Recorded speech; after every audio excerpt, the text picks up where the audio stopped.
स्वागत और अभिनंदन है आपका साहिब बंदगी। और आप देखना शुरू कर चुके हैं अपना पसंदीदा यूट्यूब चैनल खुशहाल ज़िंदगी।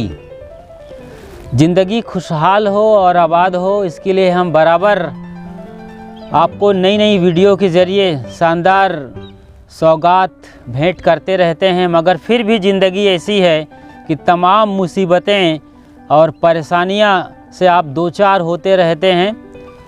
आज एक सुंदर कहानी सुनाता हूं। ये लाइफ स्टोरी है, बल्कि लाइव स्टोरी है।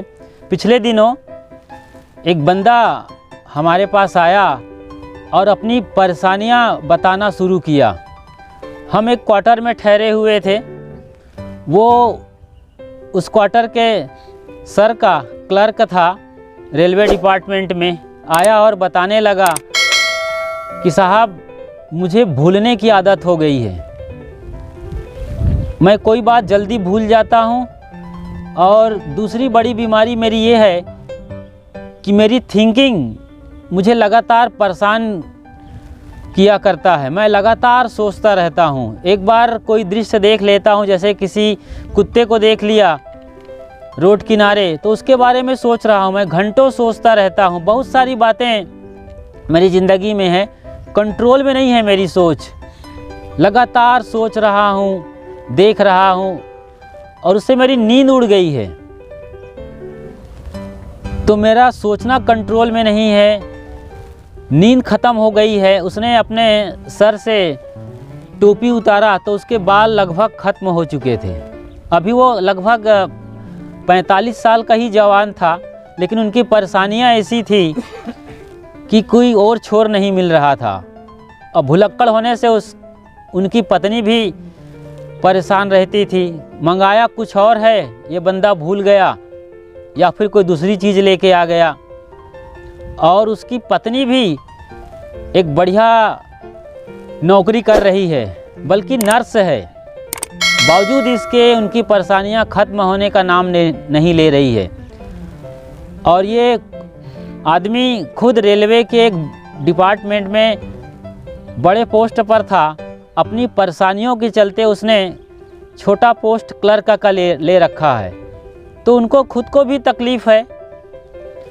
वो अपनी तकलीफ़ बता रहा था कि बाबा जी, हमें क्या करना होगा, कुछ उपाय बताइए, कुछ मंत्र बताइए कि हम इस अनकंट्रोल्ड थिंकिंग से बाहर निकलें और आसानी सी ज़िंदगी जी सकें। उनकी बातों को क्वार्टर में पोछा लगाने वाली बाई सुन रही थी।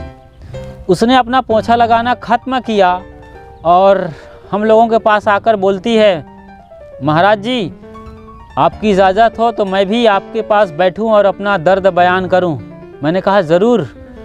फिर उसने अपना दर्द बयान करना शुरू किया और कहा कि मेरे पति पियक्कड़ हैं, मेरे 2 बच्चे हैं, और ये साधारण पोछा लगाकर काम मेरा चलता है, ज़िंदगी इसी से चलती है।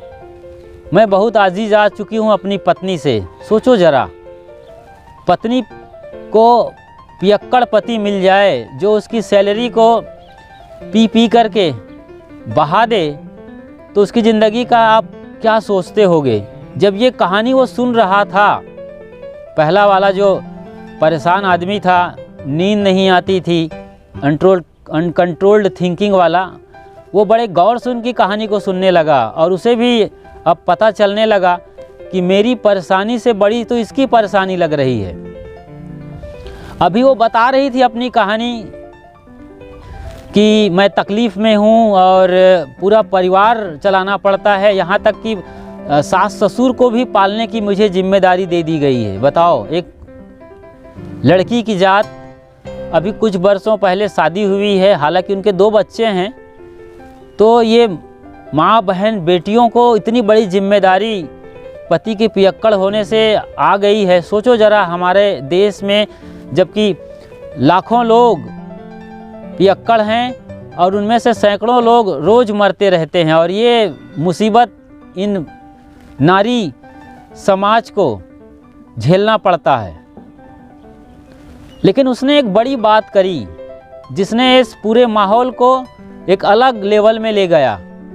उसने एक बड़ी बात करी कि मैं अपनी परेशानियों से आजी जाकर काफ़ी कुछ गंवाया, तन भी बिगड़ा, मन भी बिगड़ा, घर का माहौल भी बिगड़ा, लेकिन अब मैंने तय किया है कि अपने सोचने का ढंग बदल दिया। उसने कहा कि मैंने अपना सोचना, अपनी थिंकिंग जो लेवल है वो बदल दिया। अब मैं हर चीज़ को अलग लेवल से देखती हूँ उसी के बीच पियक्कड़ पति और वही घर, अब वही लोग बाग और वही नज़ारा, लेकिन सोचने का ढंग उसने बदल दिया। उसने कहा कि मैं अब पॉजिटिव हो गई हूँ, अब मैं खुश रहती हूँ। उसने कहा कि मैं सोचने का ढंग बदल दी, अब पॉजिटिव हो गई हूँ और ज़्यादा खुशहाल हो गई हूँ, हंसती रहती हूँ इन चीज़ों पर। अब घटनाओं को मैंने छोटा कर दिया है, सोच को बड़ा कर दिया है। नज़रें बदली तो नज़ारे बदल गए, किश्ती ने रुख बदला तो किनारे बदल गए। देखिए अभी आप ये बढ़िया नदी देख रहे हैं, ये वैनगंगा नदी है। ये शानदार नज़ारा है वैनगंगा नदी का। बालाघाट में ये शंकर घाट है और वहाँ से ये गुजरती हुई वैनगंगा नदी, इसे भी गंगा नदी का एक बड़ी सहायक नदी मानी जाती है। आपने पत्थरों को भी देखा, चट्टान है यहाँ पर, तो ये बढ़िया पत्थर हैं, संगमरमर जैसे पत्थर हैं मस्त। और दूसरी तरफ पानी, तो पानी और पत्थर का कितना बढ़िया तालमेल है। आप सोचते हो इन चीज़ों को? सोचो ज़रा, पत्थर एकदम कड़ा है, स्थिर है, लगभग मरा हुआ है, इसमें कोई जान नज़र नहीं आती, लेकिन पानी हवा के मंद मंद झोंके से लहरा रही है। उसमें एक हवा के मंद झोंकों से उसमें लहरें पैदा हो रही हैं। एक बढ़िया झिलमिल नज़ारा है नदी का। और पत्थर सिर्फ गर्दन ताने खड़ा हुआ है, अडोल, स्थिर है, शांत है, मौन है और पानी लगातार प्रवाहित है। ये ज़िंदगी की धारा है।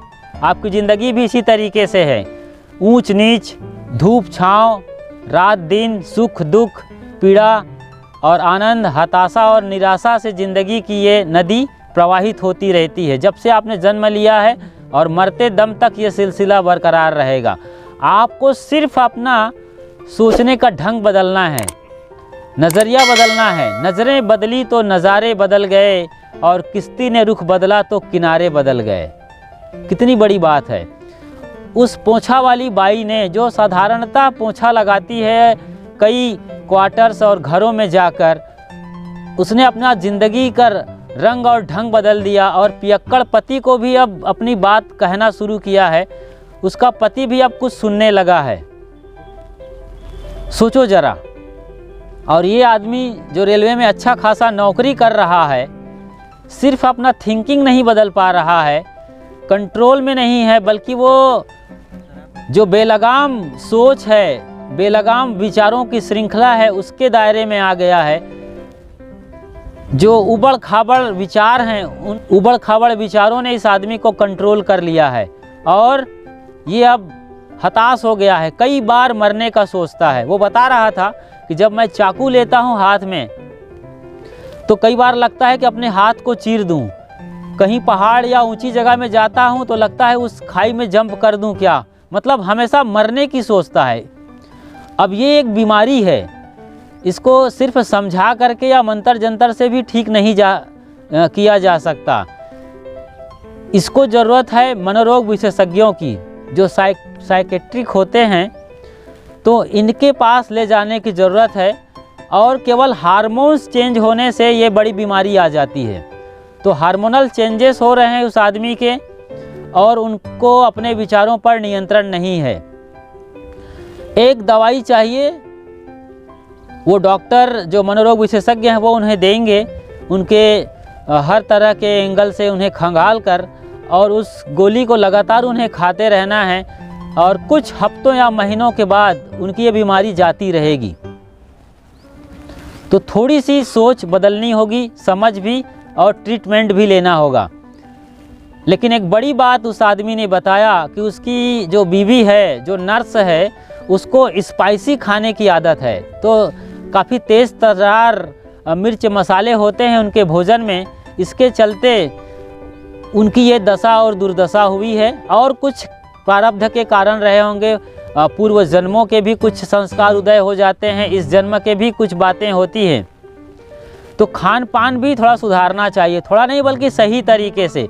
आज जो युवा पीढ़ी के लोग हैं जो थोड़ी थोड़ी बातों में जल भून जाते हैं और उनकी दशा सुसाइड तक चली जाती है। जैसे कि सुशांत सिंह राजपूत के केस में आपने देखा था, एक अच्छा खासा स्टार उभरता हुआ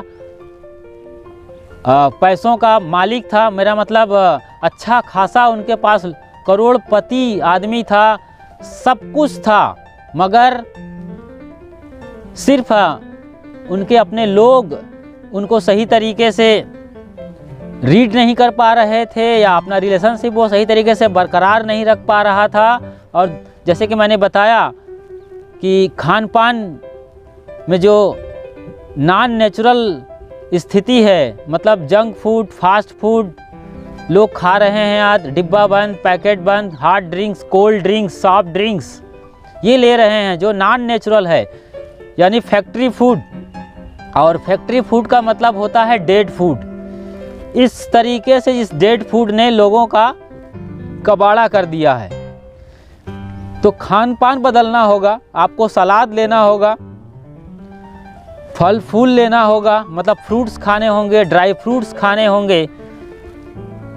ये खाने के पहले जो आपका साधारण डोज होता है, भोजन आप लेते हैं, रोटी सब्जी दाल चावल, इसके पहले आपको तो इन नज़ारों को भी देखते रहिए और नज़र मेरी बातों पर रखिए। तो आपको सलाद, फ्रूट्स, ड्राई फ्रूट्स खाने के पहले ज़रूर खाना चाहिए, ताकि आपका डाइजेशन सही हो। डाइजेशन सही हो तो खून सही बनेगा, और जैसा खाए अन्न वैसा बने मन, ये हमने सदियों से सुनते आया है, ये महामंत्र है उपनिषदों का। तो जैसा भोजन करेंगे वैसे ही भजन होगा, यानी आपकी ज़िंदगी चलेगी। भजन मतलब जो सुप्रीम लाइफ स्टाइल है, हंसते मुस्कुराते हुए दूसरों के लिए जीना, प्रेम पूर्ण जीवन, यही भजन है। जब आप प्रेम से लबालब भरे हैं, न सिर्फ अपने लोगों के लिए बल्कि चींटियों से लेकर जो कुत्ते हैं, पालतू जानवर हैं, आवारा पशु हैं, उनकी भी अच्छी देखभाल कर लेते हैं। उन्हें भी मौका आने पर कुछ बिस्किट्स खिला देते हैं, कुछ बचा हुआ भोजन देते हैं। तो ऐसा प्रेम से भरा हुआ लबालब चित्त, ये बड़ा काम का है। तो इनको ध्यान दीजिए। तो थिंकिंग बदलिए, खान पान बदलिए, थोड़ा सा काम करिए इन चीज़ों पर, तो आपका जीवन भी हंसता हुआ मुस्कुराता हुआ हो सकता है। फिर उस बाई ने, पोछा वाली बाई ने, उस भैया का जो कि एक रेलवे का कर्मचारी है, उसकी ज़िंदगी को बदल कर रख दिया। अब वो साइकेट्रिक के पास जाकर अच्छी गोलियां लेना शुरू कर दिया है। उम्मीद करते हैं कि उस ट्रीटमेंट से, और हमसे भी वो लगातार मिलते रहते हैं, बात करते रहते हैं, तो इस तरीके की सोच और समझ से उम्मीद करते हैं कि उनकी बीमारी जल्द से जल्द ख़त्म हो जाएगी।